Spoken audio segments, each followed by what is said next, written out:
My name is Kylia. I am 29 years old. For exactly 114 days, my mother-in-law, Vespera, drove across the city every single afternoon to hand-deliver a thermos of her special family restorative soup. She told my husband it was an ancient recipe, designed to build my strength, balance my hormones, and prepare my body to carry the air our family so desperately needed. She told me it was an act of profound maternal love, a gift she was giving to the daughter she never had. I believed her. I drank it obediently. And for 114 days, I slowly, terrifyingly began to wither away. I lost 20 pounds I didn't have to lose. My hair came out in clumps on my pillowcase. My vision blurred. My hands developed a persistent, violent tremor, and my mind fogged over so thickly I could barely remember my own phone number. The doctors called it early-onset chronic fatigue. My husband called it hysteria.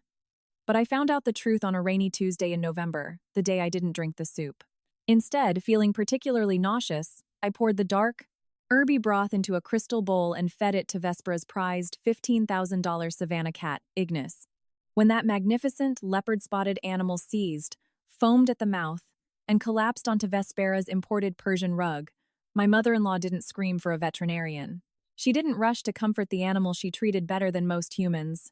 She looked at the empty crystal bowl, then stared at the empty thermos on the counter, and all the blood instantly drained from her perfectly contoured, ageless face.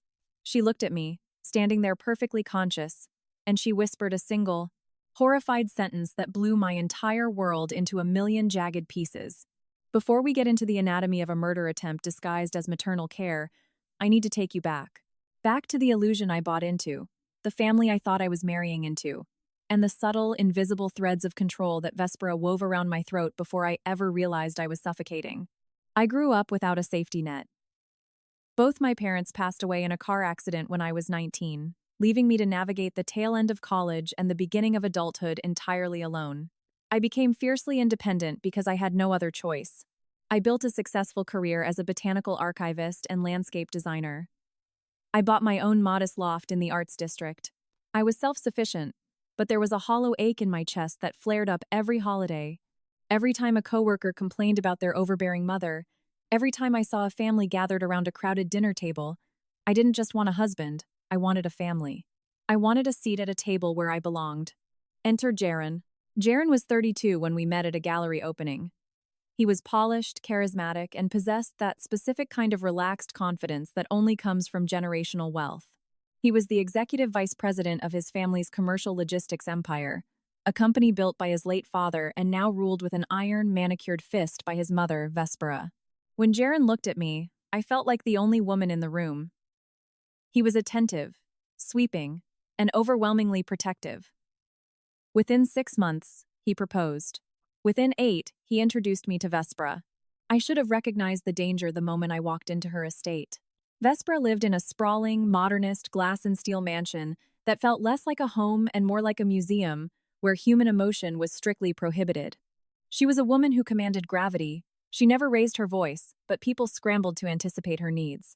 She wore neutral tones, creams, bone, slate, and possessed an icy elegance that made me feel instantly clumsy, unrefined, and painfully ordinary. That first dinner, she sat at the head of a 20-foot mahogany table. Jaron sat to her right. I sat to her left. She spent the first 40 minutes interviewing me, as if I were applying for an entry-level position in her life. A botanical archivist, Vespera had said, her tone rolling the words around as if checking them for poison. How quaint. Jaron tells me you have no immediate family, Kylia. No siblings, no parents. No, ma'am, I said, keeping my smile steady. It's just me. Vespera's eyes, a pale, startling gray, locked onto mine. Well, we will have to fix that. Jaron is my only child. He requires a partner who understands the weight of our legacy, someone who can dedicate themselves fully to the family. She reached out and patted my hand. Her skin was freezing. You won't have to worry about your little plants much longer. We will take care of you. I thought she was being generous. I mistook her possessiveness for inclusion. I didn't know that to Vespera, people were not individuals. They were assets, liabilities, or obstacles. And I was about to become an obstacle she needed to cleanly, quietly liquidate. The wedding was a spectacle funded entirely by the family trust. I had no say in the flowers, the venue, or the guest list. Vespera invited 400 of her closest business associates. I invited 4 friends from college. When I walked down the aisle, I realized Vespera had chosen to wear a floor-length, heavily beaded gown in a shade she called champagne, but which every single person in the room knew was white. I ignored it. I looked at Jaren, waiting for me at the altar, and told myself the compromises were worth it. I was finally part of a family. The trap closed exactly 3 weeks after our honeymoon. Jaren and I had planned to live in my loft while we house hunted. Instead, I came home from work one afternoon to find a moving crew packing my belongings. Jaren stood in the center of the room looking incredibly pleased with himself. "Surprise," he had said, kissing my forehead. "My mother gifted us a house. The papers are already signed. It's in the gated community. 10 minutes from the corporate office. 5 minutes from her." I felt a cold spike of panic. "Jaren, we didn't even discuss this. I love this loft." "Kaelia, be reasonable. You can't raise a family in a downtown loft." "Besides," Mother insisted, "she wants us close. It's a $5 million estate, completely paid off. You'd be crazy not to be thrilled." Thrilled. That was the emotion I was mandated to perform. So, we moved. The new house was massive, echoing, and entirely pre-furnished by Vespera's interior designer. I wasn't allowed to paint a wall or change a light fixture without violating the HOA rules that Vespera herself had written. I was a guest in my own marriage. The isolation began subtly. Jaren worked 70-hour weeks at the firm. Vespera began dropping by unannounced. She had the security codes. She would let herself in, walk through the pristine halls, and leave passive-aggressive notes about dust on the baseboards or the type of organic produce I was buying. Then, she started taking over my schedule. She canceled my dentist appointments and rebooked me with her specialists. She fired the cleaning service I hired and brought in her own staff who reported directly to her. I tried to talk to Jaren about it. We were lying in bed one night, the massive house utterly silent around us. "Jaren, your mother was here again today. She went through my closet and threw away 3 of my coats. She said they looked provincial." Jaren didn't even look up from his iPad. "She just wants you to look the part, Kaelia. You're representing the company now. Just let her help you. Why do you always have to be so ungrateful?" Ungrateful. The word stung. I swallowed my frustration and tried to adapt. I wanted the family. I had to play the game. But then, I started feeling sick. It didn't hit me all at once. It crept in like a slow tide. Around 6 months into the marriage, I woke up with a headache that felt like a hot wire strung behind my eyes. By noon, I was dizzy. By 3 o'clock, my joints ached so badly I could barely hold a coffee cup. I took a few days off work, assuming it was a severe flu. It wasn't the flu. The days turned into weeks. The symptoms mutated. Some days it was a crushing, paralyzing fatigue that kept me bedridden for 18 hours. Other days, it was a terrifying tachycardia, my heart hammering against my ribs like a trapped bird. I started losing weight. My usually vibrant olive skin turned a sallow, translucent gray. I had to take an indefinite leave of absence from my architectural firm because I couldn't stand up long enough to draft a blueprint. I went to 4 different doctors, Vespera's doctors. They ran blood panels, MRIs, stress tests. The results were always the same, inconclusive. "You're perfectly healthy on paper, Kaelia," Dr. Eris, Vespera's personal physician, told me with a patronizing smile. "I suspect this is somatic, the stress of adjusting to your new lifestyle, the pressure of trying to conceive. I'll prescribe a mild sedative. Just rest." I wasn't stressed. I was dying. I could feel my body shutting down, cell by cell. And as I grew weaker, my world shrank. I stopped seeing my friends. I stopped going outside. I became a ghost haunting the second floor of a $5 million tomb. And that was when Vespera introduced the soup. It was mid-August. I was lying on the velvet chaise lounge in the master bedroom, too weak to hold up a book. The door opened, and Vespera glided in. She was wearing a slate gray cashmere pantsuit, carrying a silver tray. On the tray was a porcelain bowl, a matching spoon, and a heavy, insulated thermos. "Kaelia, darling," Vespera purred, her voice dripping with an artificial sweetness that made the hair on my arms stand up. "Look at you. You look absolutely dreadful." "Thank you, Vespera," I rasped. She set the tray on my lap. "The doctors don't know what they're doing. Western medicine is so reactionary. Our family has a proprietary herbal restorative, a broth. My grandmother used to make it for the women in the family when their constitutions were failing. It purifies the blood. It prepares the womb." She unscrewed the thermos and poured the liquid into the bowl. It was thick, a dark, muddy green, and it smelled intensely of bitter roots, iron, and something underneath that I couldn't quite identify. Something sharp. Drink it, she commanded. It wasn't a request. I hesitated. Vespera, I really don't have an appetite. Drink it, Kylia. Jaren is worried sick about you. He told me just this morning he's exhausted from coming home to a sick wife. Do you want to lose your husband, or do you want to get better? She knew exactly where to twist the knife. The fear of abandonment. The terror of losing the only family I had left. I picked up the spoon. I forced the liquid down. It tasted foul, earthy and metallic, coating my tongue like ash. Vespera stood over me, watching with those pale gray eyes until I swallowed the very last drop. Good girl, she said softly, taking the empty bowl. I will bring this to you every afternoon. You must drink it while it's hot. It's the only way it works. And so, the ritual began. Every day, precisely at 2 p.m., Vespera would arrive. If Jaren was home, she played the doting, worried mother-in-law stroking my hair, shedding a single, perfect tear over my frail condition. I'm doing everything I can for her, Jaren, she would sigh, handing me the soup. And Jaren would look at her with absolute adoration. You're a saint, Mother. I don't know what we'd do without you. I hated the soup. It made my stomach cramp. It made my mouth taste like pennies for hours afterward. But I was so desperate to get better, so desperate to prove to Jaren that I was trying, that I drank it. Day after day, week after week. But I didn't get better. I got much, much worse. By day 100 of the soup regimen, I couldn't walk down the stairs without clutching the railing with both hands. My fingernails began to splinter and crack down the middle. I started having terrifying, vivid hallucinations at night shadows crawling up the walls, voices whispering from the air vents. I would wake up screaming, drenched in a cold sweat, only to find Jaren sleeping in the guest room because my tossing and turning was disrupting his sleep schedule. I was entirely alone. I was convinced I had some rare, undiagnosed neurodegenerative disease. I began drafting my will. I wrote letters to my college friends, apologizing for losing touch. I was preparing to die in that pristine, sterile house. Then came day 114. It was a Tuesday. A cold, relentless rain was beating against the massive floor-to-ceiling windows. Jaren was in Tokyo on a business trip. I was home alone with the household staff, who had been instructed by Vespera to stay out of the master wing so I could rest. At 1:30 p.m., the security chime echoed through the house. Vespera had arrived. She walked into my bedroom carrying the familiar silver tray and the insulated thermos.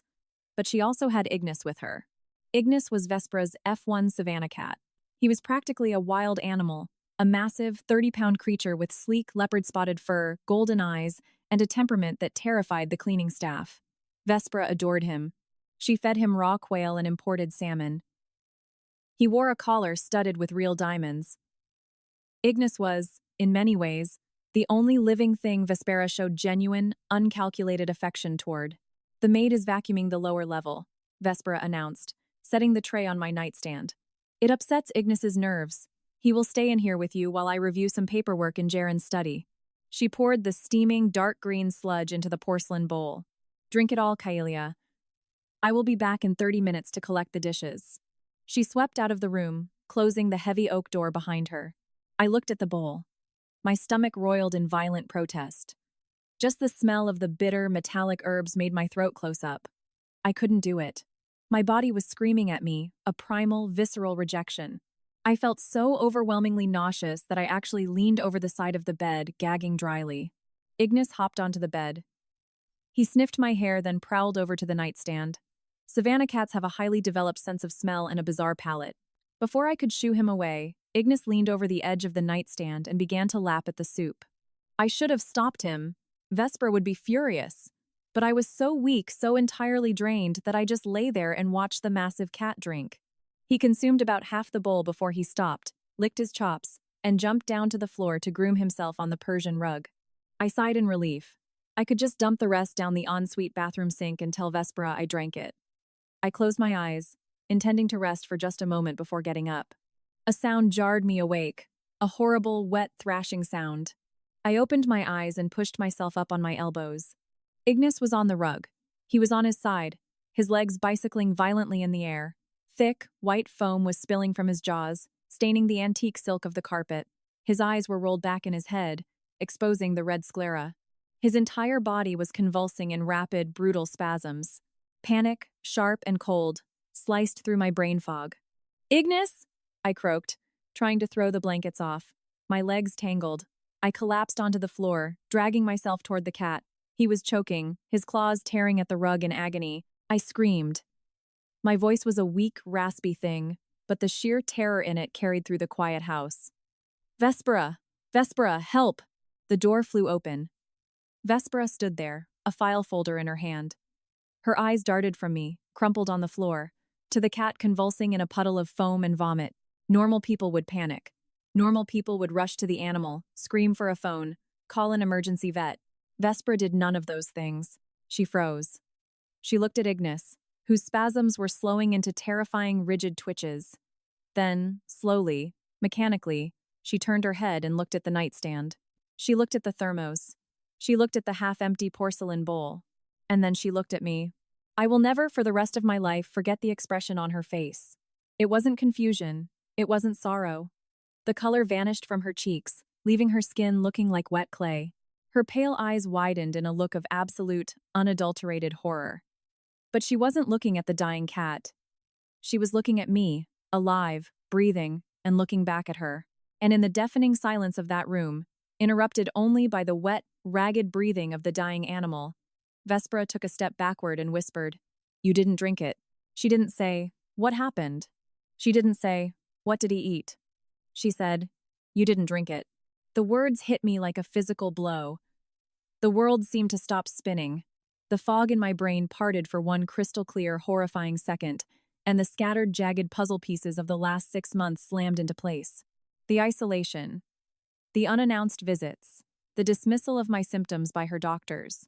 The daily insistence that I consume a bitter, heavily masked broth that no one else was allowed to touch.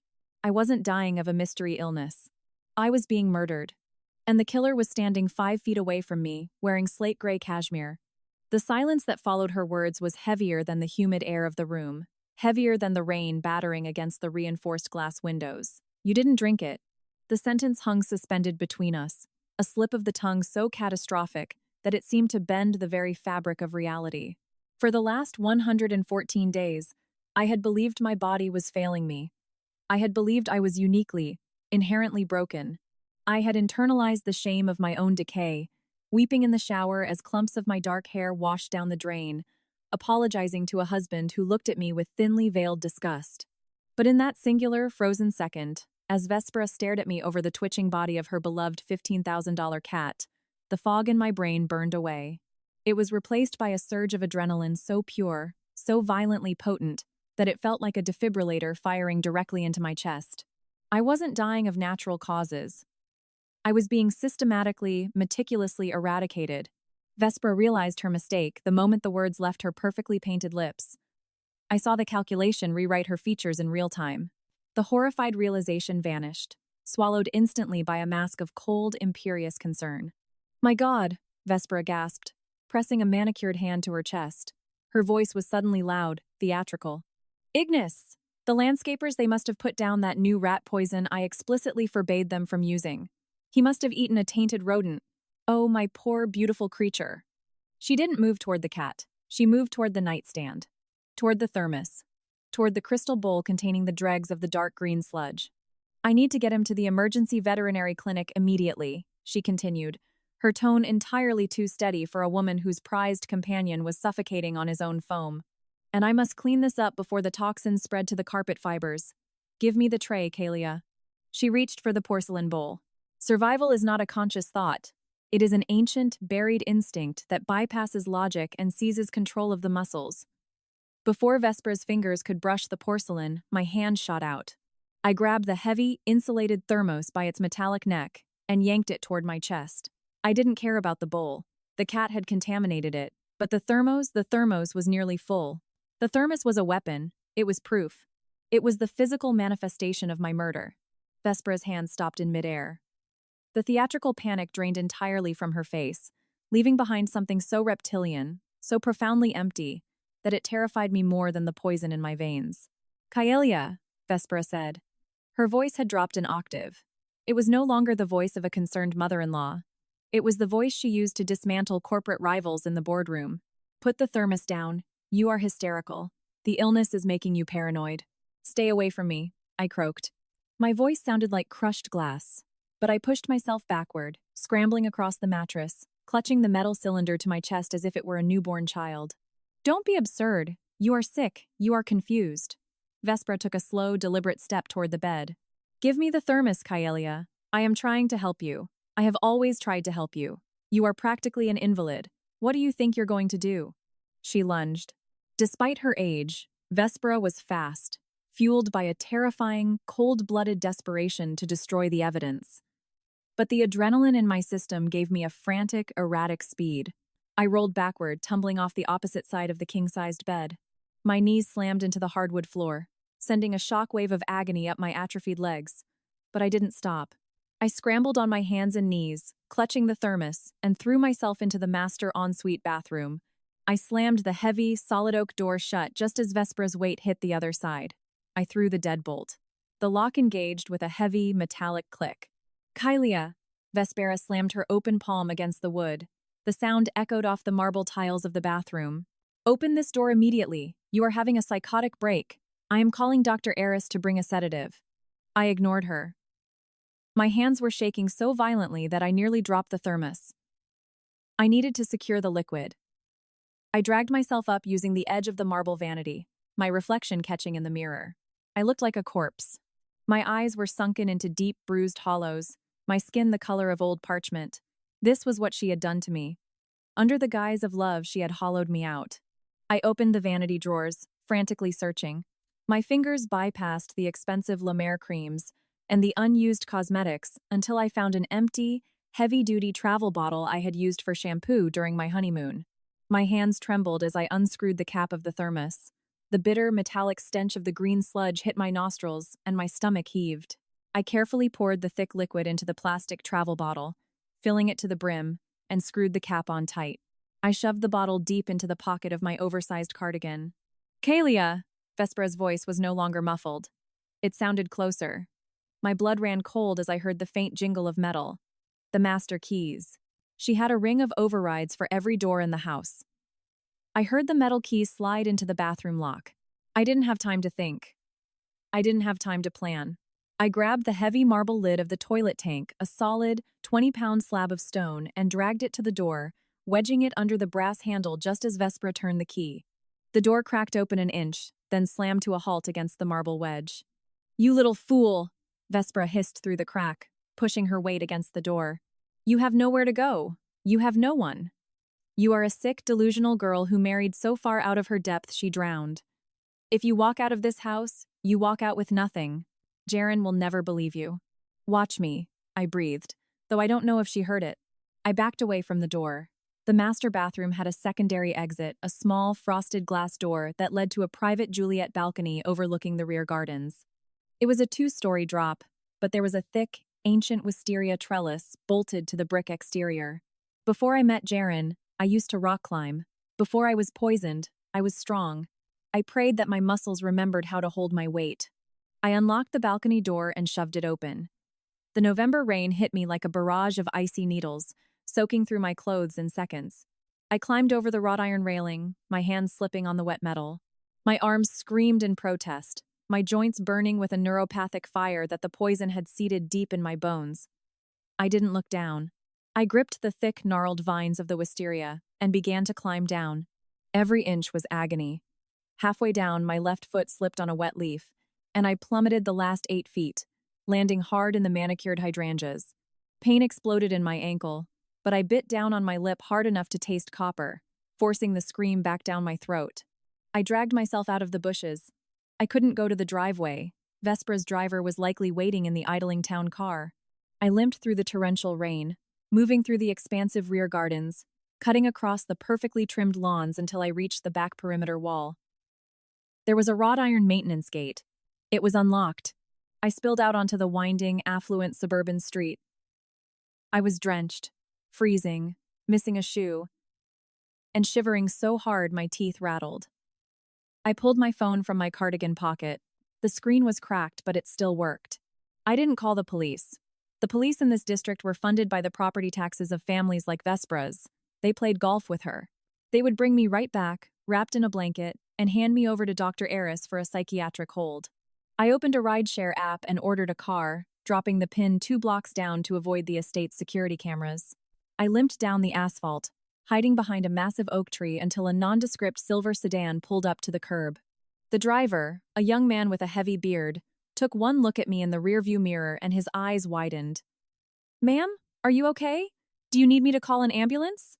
"No," I said, my teeth chattering as I crawled into the back seat, clutching my pocket to ensure the plastic bottle was still there. "Take me to County General, the one downtown, not the private clinic, County General." "Yes, ma'am." He threw the car into drive and sped away. The ride was a blur of gray rain and streetlights bleeding across the wet windows. I huddled in the back, my body shutting down now that the immediate threat was out of sight. The adrenaline was crashing, leaving me drowning in the terrifying, crushing fatigue of the toxin. My vision went dark at the edges. I kept my hand clamped over the plastic bottle in my pocket, anchoring myself to reality. When we pulled up to the chaotic, brightly lit emergency room of County General, I handed the driver a crumpled $100 bill I found in my pocket and stumbled out of the car. The waiting room was packed with people, but I didn't take a number. I bypassed the triage line, walking straight up to the plexiglass window, and slapped the plastic bottle onto the counter. The triage nurse, an older woman with tired eyes, looked up, annoyed. "Miss, you need to wait in line." "I need a heavy metal toxicology screen," I interrupted, my voice cracking, desperate. "And an organic poison panel, right now." She looked at my soaking wet clothes, my skeletal frame, my erratic shaking. The annoyance morphed into clinical suspicion. "Honey, what did you take?" "I didn't take anything," I gasped, my knees buckling. I grabbed the edge of the counter to stay upright. "My mother-in-law.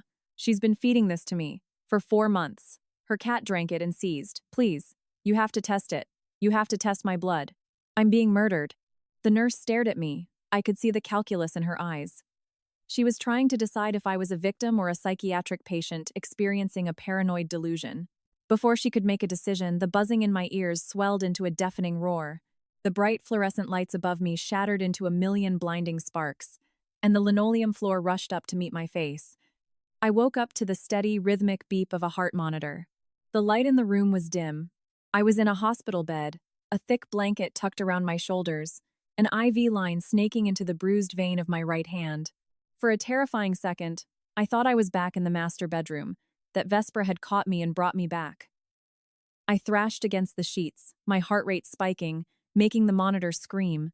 "Whoa, whoa, easy. You're safe. You're at County General." A man stepped into my line of sight.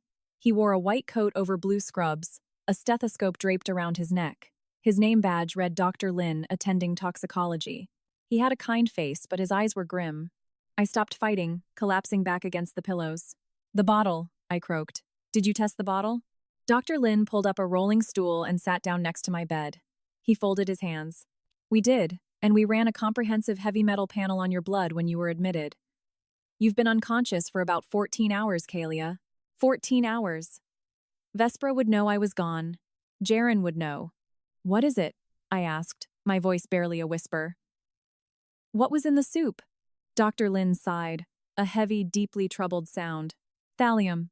The word hung in the sterile air of the hospital room. "Thallium is an incredibly toxic heavy metal," Dr. Lin explained softly, his eyes scanning my face for my reaction. "It was historically used as rat poison, but it's been banned in the United States since the 1970s because of how lethal it is. It's colorless, tasteless, and odorless. It dissolves completely in liquid. The symptoms of thallium, poisoning, hair loss, extreme fatigue, peripheral neuropathy, the tremors in your hands, the gastrointestinal distress, they perfectly mimic a dozen other chronic, natural illnesses. It is incredibly difficult to diagnose, unless you are specifically looking for it." He leaned forward, resting his elbows on his knees. "Kaelia, the level of thallium in your blood is staggering. It wasn't a single, massive dose. Someone has been giving you sublethal doses over a prolonged period of time, slowly building the toxicity in your system so that your decline looked like a natural wasting disease. If you had kept drinking that liquid for another 2 weeks, your heart would have stopped. And because of your medical history of undiagnosed chronic fatigue, a coroner likely wouldn't have flagged it for an autopsy." A cold, absolute terror washed over me. immediately followed by a rage so white-hot it felt like it might burn straight through my skin. Vespera hadn't just wanted me out of the picture. She wanted me dead, but she wanted my death to be a tragedy she could weaponize. I could see it perfectly. The grieving mother-in-law, the tragic, frail wife who just couldn't hold on. Jaren, the heartbroken widower, free to be paired off with a stronger, wealthier woman from their social circle. It was an assassination disguised as a medical tragedy. "The police," I said, my voice trembling.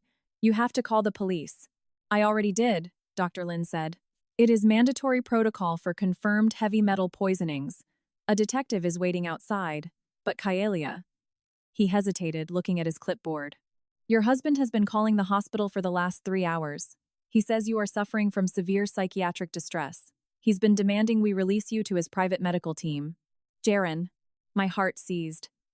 Through all the terror, through the absolute nightmare of discovering Vespera's plot, a tiny, desperate part of my soul still clung to the hope that Jaren didn't know, that he was a victim of his mother's manipulation just like I was, that when he found out he would be horrified, he would protect me. He was my husband. He promised to love me, to shelter me. "Can I have my phone?" I asked, my voice numb. Dr. Lin reached into a plastic patient belongings bag on the counter and handed me my cracked device. It was plugged into a portable charger. I had 84 missed calls. 70 of them were from Jaren. I looked at Dr. Lin. "Can you give me 5 minutes before you send the detective in?" He nodded understandingly. 5 minutes. Then we need to get your statement. You are safe here, Kaelia. We have security at the doors. No private doctors are taking you anywhere. He stepped out, closing the door softly behind him. I stared at my phone. My hands were shaking, not just from the neuropathic damage of the thallium, but from the terrifying precipice I was standing on. I dialed Jaren's number. He answered on the first ring. "Kaelia? Jesus Christ! Kaelia, where the hell are you?" Jaren's voice was frantic, echoing slightly. He sounded like he was in an airport terminal. "My mother called me in absolute hysterics. She said you had a psychotic episode. You locked yourself in the bathroom, jumped out a window, and ran into the street in the freezing rain. Are you out of your mind?" "Jaren," I said, my voice eerily calm. The sound of my own composure seemed to startle me. "I'm at County General. I'm in the toxicology ward." "Toxicology? What are you talking about?" "Kaelia, listen to me. I'm boarding a private jet right now. I'll be back in the city in 12 hours. Mother has already dispatched Dr. Aris to County General. He is going to arrange a private transfer to the Behavioral Health Pavilion at Street Jude's. You just need to cooperate with him."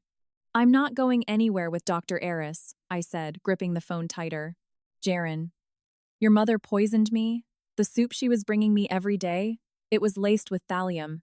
Rat poison, Jaren. Ignis drank it. The cat went into cardiac arrest right in front of me. The hospital tested my blood. It's confirmed." I waited for the shock.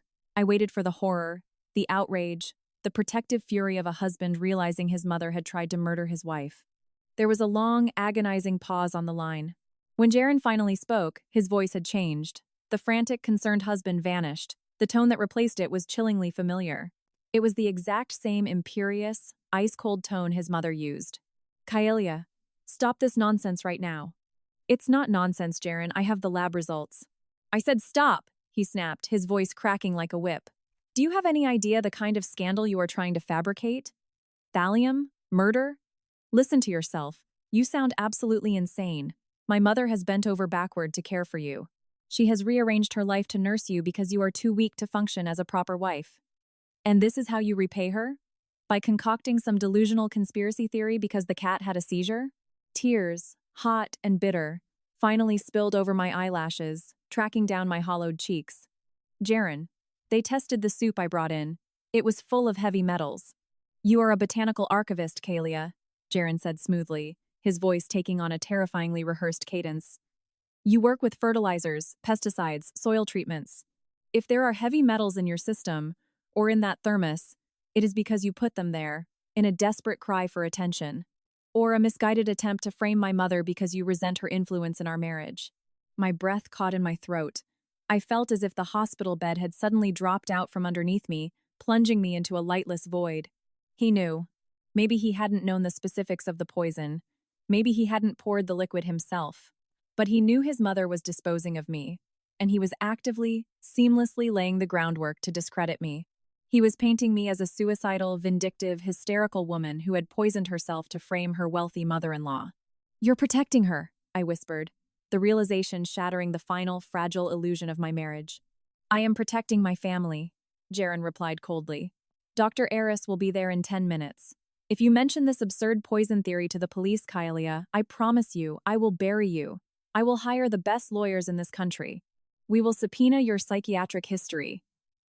We will expose this as an extortion attempt. You will walk away from this marriage with nothing but a padded cell. Now, be a good girl. Wait for the doctor." He hung up. The dial tone hummed against my ear. I slowly lowered the phone to my lap. The tears stopped. The sorrow, the grief for the husband I thought I loved evaporated. The thallium in my blood had made me weak, but the betrayal in Jaren's voice did something entirely different. It calcified my spine. I looked at the hospital door. Dr. Eris, a man on Vespera's payroll, was on his way here to silence me, to drag me back into the dark under the guise of psychiatric care. Jaren was preparing to crush me with the boundless weight of his family's wealth. They thought I was a poor, isolated orphan who would simply crumble under their power. They thought I would surrender. They were wrong. I reached up and pressed the call button for the nurse. When Dr. Lin opened the door, a stocky, sharp-eyed woman in a beige trench coat stepped in behind him, holding a notepad. "Kailia," Dr. Lin said. "This is Detective Miller. She needs to ask you some questions about how the thallium got into your system." I looked at the detective. I sat up straighter in the bed, ignoring the burning pain in my muscles. I thought of the 114 days of agony. I thought of Vespera's smug, immaculate face. I thought of Jaren telling me to be a good girl. "Detective," I said, my voice ringing clear and steady in the quiet room.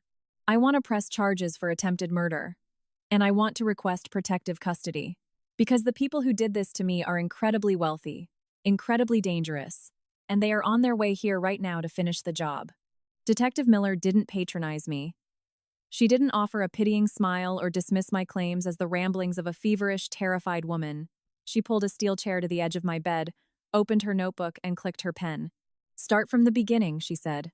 "Every detail. Do not leave out anything, no matter how insignificant it feels." I told her everything. I laid out the timeline of my isolation, the forced move to the gated estate, the gradual onset of my symptoms, and the convenient dismissal by Dr. Eris. I detailed the 114 days of the restorative soup, the exact timing of Vespera's daily visits, the physical manifestation of my decay, and the horrific climax involving Ignis the Savannah cat. I told her about the thermos, the plastic travel bottle, and the phone call with Jaren, where he laid out his strategy to have me committed to a psychiatric facility to discredit my testimony. Miller wrote furiously, her expression tightening with every revelation. "Okay," she said, looking up. "Here is the reality of the situation, Kailia. You are accusing one of the wealthiest, most connected families in this city of attempted homicide. The thallium in your blood and in the bottle you provided is undeniable physical evidence, but defense attorneys' expensive ones will argue exactly what your husband threatened. They will claim you procured the thallium yourself through your botanical work, poisoned yourself, and spiked the soup to frame your mother-in-law. She brought the thermos every day," I insisted, my heart hammering. "She poured it. And she will say she was bringing you organic bone broth and that you must have added the poison," Miller countered gently. "We need to tie the thallium directly to her. We need to prove she acquired it, stored it, and administered it. And we need to do it before she realizes you didn't drink the soup and scrubs her estate clean." "She knows I didn't drink it," I said, a fresh wave of panic rising in my throat. She saw the cat seize. "She knows I took the thermos. She's probably destroying the evidence right now." Miller shook her head. "Not necessarily. Thallium isn't something you buy at a hardware store. It's a heavily restricted chemical. If she has a supply, she likely didn't flush it down the toilet. She'd be paranoid about trace residue in the plumbing if we execute a warrant. She will try to move it, or hide it. And she's going to be arrogant. People like Vespera always believe they are smarter than the police." The hospital room door swung open. A nurse, looking incredibly flustered, leaned her head in. "Dr. Lin? Detective?" "There is a Dr. Arthur Eris out at the triage desk. He has a private ambulance waiting in the bay.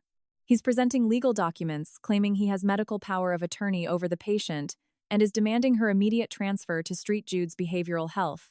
Miller stood up, her jaw set. Medical power of attorney? She looked at me. Did you sign anything? No, I said, my blood running cold. Never. I never signed anything. Then it's forged, or your husband invoked a spousal override claiming you are incapacitated, Miller said grimly. She turned to Dr. Lin. Doc, you are the attending physician. Can she be moved? Absolutely not, Dr. Lin said, his voice hard. She is suffering from acute heavy metal toxicity. Her cardiac rhythm is unstable. Moving her is a direct threat to her life. I am putting a medical hold on her chart. No one touches her without my authorization. Good, Miller said. She walked out of the room. I could hear her voice carrying down the hallway, sharp and authoritative, cutting through Dr. Eris's polished, condescending demands. I didn't hear the exact words exchanged, but 10 minutes later, Miller returned. Eris is gone, she said, but he left with a warning. He said Jaren's lawyers are securing an emergency court order from a sympathetic judge to force the transfer. We have maybe 6 hours before they show up with paper we can't legally ignore. What do we do? I asked, feeling like a trapped animal. We go on the offensive, Miller said. I am pushing an emergency warrant through a judge I know one who doesn't play golf with your mother-in-law. But a warrant takes time. I need to know where she kept it, Kalia. Think. You lived in that family's orbit. Where would a woman like Vespera hide something so highly toxic, so incriminating, that she couldn't risk the cleaning staff finding it? I closed my eyes. The thallium fog made it difficult to concentrate, but I forced my mind back to the sprawling, sterile mansion Vespera lived in. The woman was meticulous. She despised clutter. She trusted no one. She wouldn't keep it in the kitchen, the private chefs and maids had free reign there. She wouldn't keep it in her bedroom, she had a personal dresser who organized her closets. Her conservatory, I whispered, opening my eyes. Her what? Vespera has a massive, climate-controlled conservatory attached to the south wing of her estate. It houses rare, imported orchids. They are her obsession. They require incredibly specific, highly regulated chemical fertilizers and pH balancers. The staff is strictly forbidden from entering. Only Vespera cares for them. She has a locked, climate-controlled chemical cabinet inside. Miller's eyes lit up. A locked chemical cabinet in a room no one else is allowed to enter. It's perfect. It provides plausible deniability if the vials are found she could claim they were exotic, imported pesticides for the orchids. It's exactly where she would hide it. Miller pulled out her radio. Dispatch, this is Detective Miller. I need a hazmat-certified forensics unit prepped and on standby. We are going to execute a high-risk search warrant at the Vespera estate in exactly 2 hours. She looked back at me. Rest, Kalia. The antidote is starting to work. When you wake up, the world is going to look very different. I didn't think I could sleep, but the sheer exhaustion of the ordeal, combined with the Prussian blue antidote Dr. Lin had begun administering to bind the thallium in my digestive tract, pulled me under. When I woke, the harsh fluorescent lights of the hospital room had been dimmed. The relentless rain outside had stopped, leaving the morning sky a bruised purple. Detective Miller was sitting in the corner chair, drinking coffee from a styrofoam cup. She looked exhausted, but there was a sharp, predatory satisfaction in her eyes. Good morning, she said. I struggled to sit up.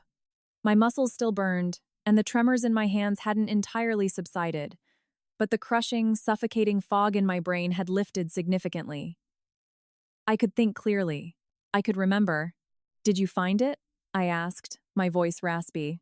Miller smiled, a slow, grim expression. We hit the estate at 4 a.m. Vespera was awake. She was in the conservatory, actually, with a pair of heavy-duty gardening gloves and a bottle of industrial bleach, scrubbing down the interior of her chemical cabinet. A cold thrill shot through me. You caught her.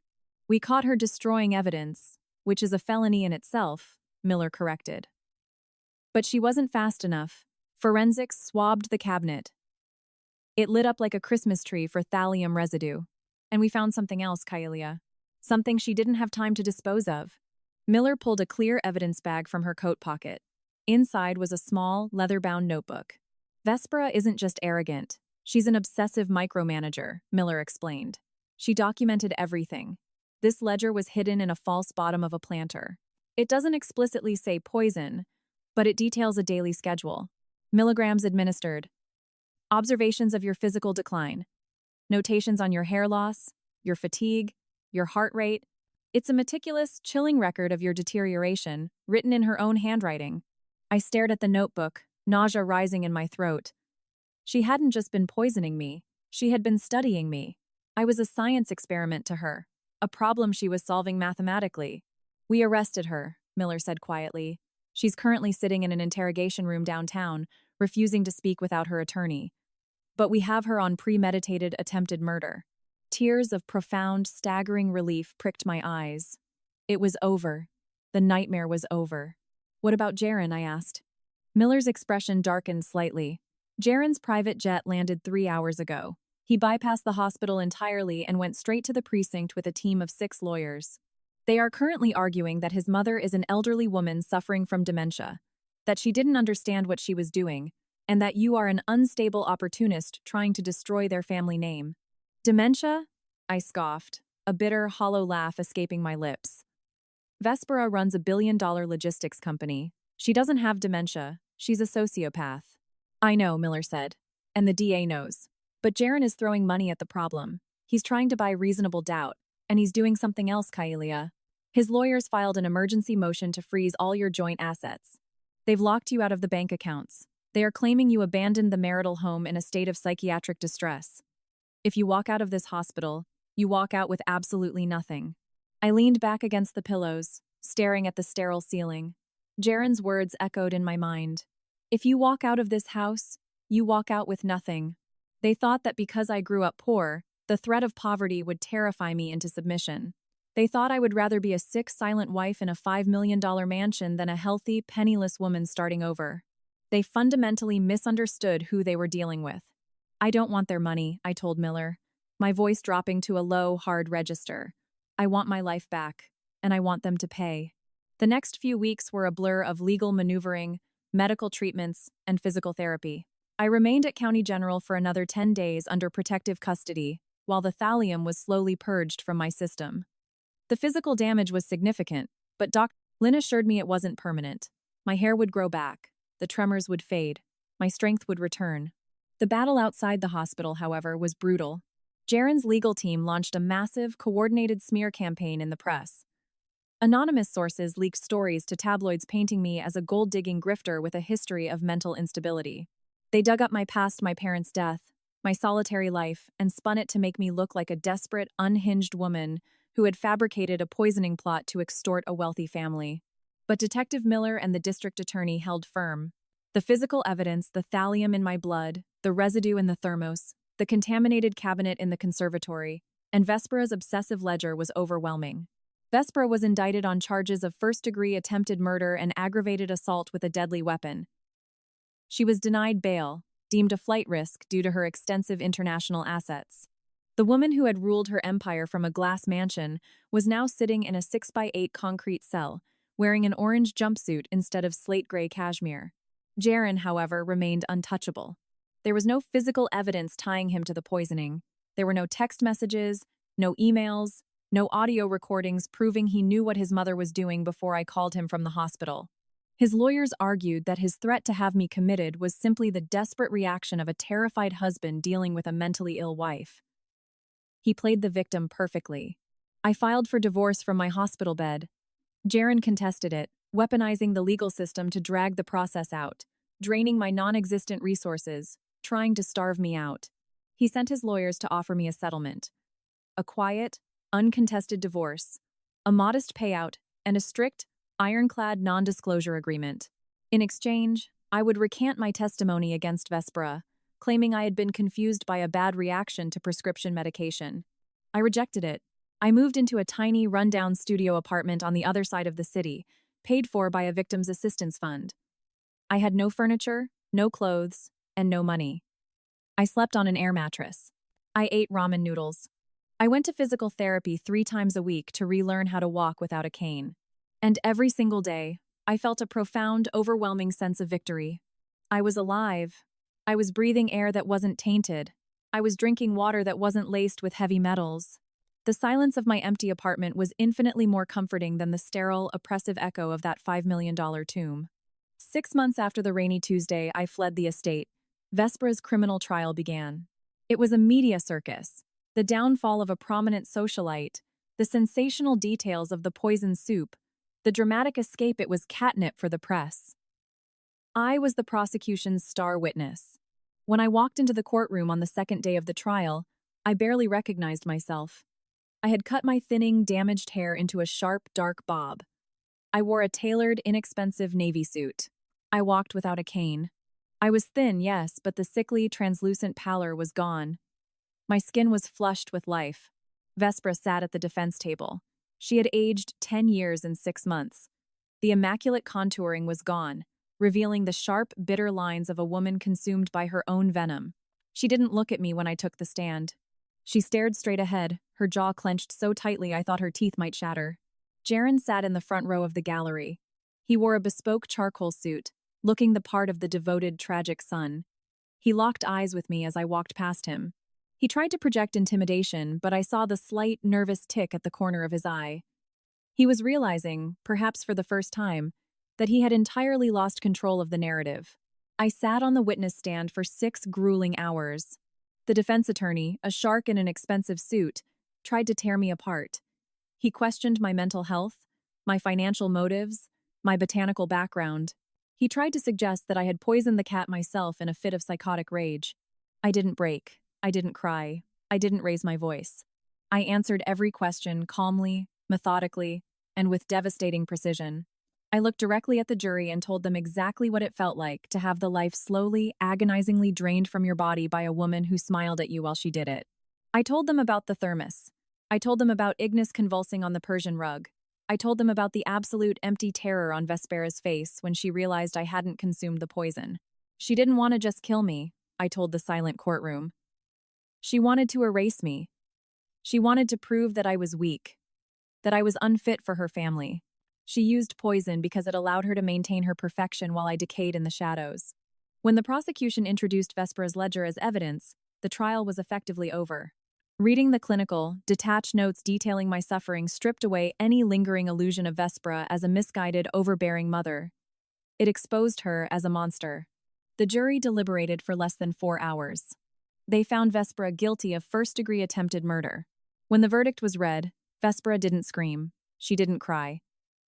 She simply closed her eyes and sagged against her chair, a deflated, hollow husk of the woman who had once commanded an empire.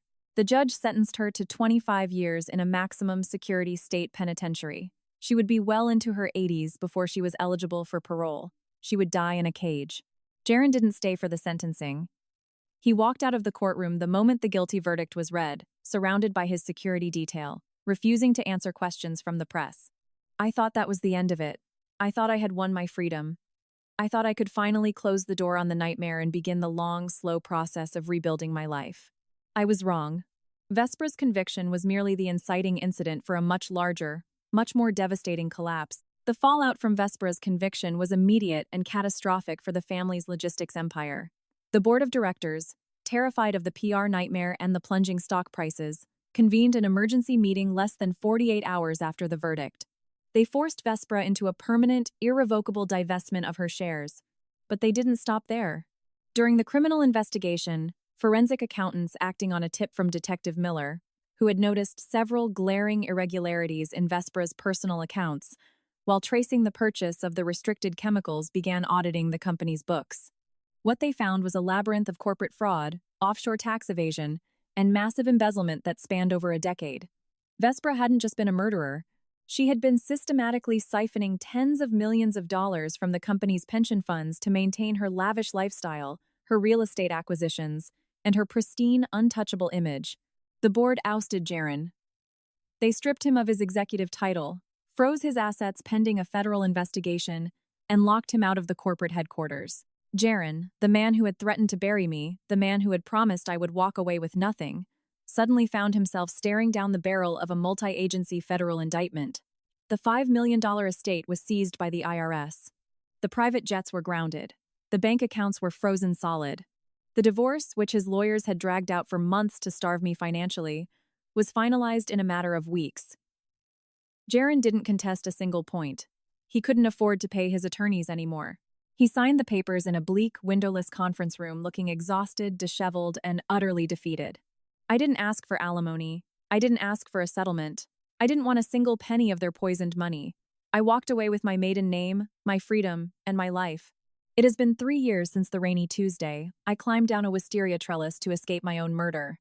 I still live in a modest apartment, though it is no longer the bare, hollow studio I rented after the escape.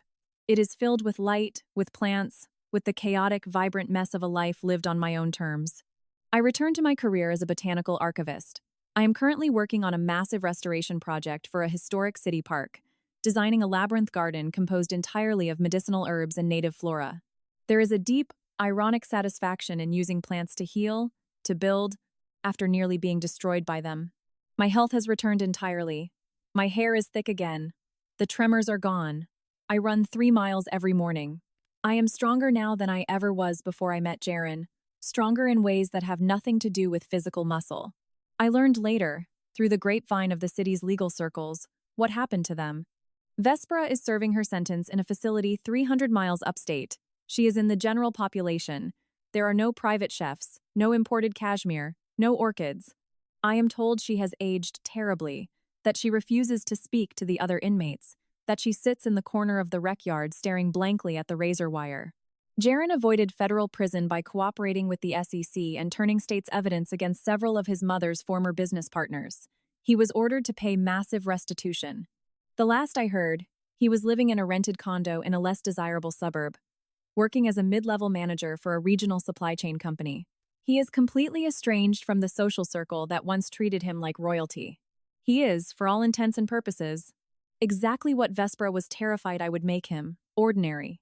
As for Ignis, the Savannah cat, he survived. The veterinary team at the emergency clinic managed to flush the toxins from his system in time. He was seized by animal control during the investigation and eventually rehomed to a massive, specialized feline sanctuary in the Midwest, funded entirely by anonymous donations. I like to think he is happy there, hunting actual prey instead of being fed poisoned soup on a Persian rug. Sometimes, when the weather turns cold and the rain beats against my apartment windows, I think back to that house. I think about the oppressive silence. I think about the slow, agonizing erosion of my spirit, the way I almost let them convince me that I was weak, that I was broken, that I was the problem. I don't think about it with fear anymore. I think about it with a profound sense of awe at the resilience of the human body, the fierce, undeniable instinct to survive. I wanted a family. I wanted to belong somewhere so desperately that I ignored the red flags, the coldness, the isolation. I walked willingly into a cage because the bars were made of gold and the warden smiled at me. I know now that family isn't a bloodline you marry into. It isn't a corporate legacy or a sprawling estate. Family is the people who show up for you when you have absolutely nothing to offer them. It is the detective who believes you. It is the doctor who refuses to let you be moved. It is the friends who welcome you back after months of silence, asking no questions, just pulling you into a warm embrace. I am Kaelia. I am 32 years old. I am an orphan, a survivor, and the architect of my own life. And I will never, ever drink the soup again.